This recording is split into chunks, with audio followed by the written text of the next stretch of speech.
Doggy, इसका पाँव ख़राब है सारा और इसके बेबी डिलीवर हुए हैं, अभी थोड़े दिन ही हुए हैं। मैं काफ़ी दिनों के बाद आई हूँ तो ये यहाँ सोई थी तो मैंने इसे उठाया और इसको खाना दिया।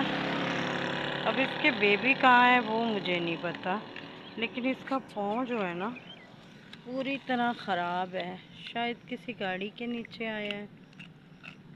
तो मैं चाहती हूँ कि कोई इसको ले जाए इसके बेबी समेत और इसकी केयर करे।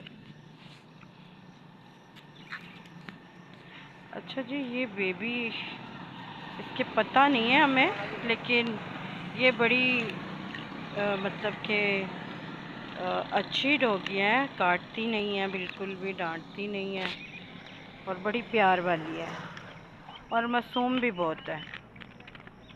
Thank you.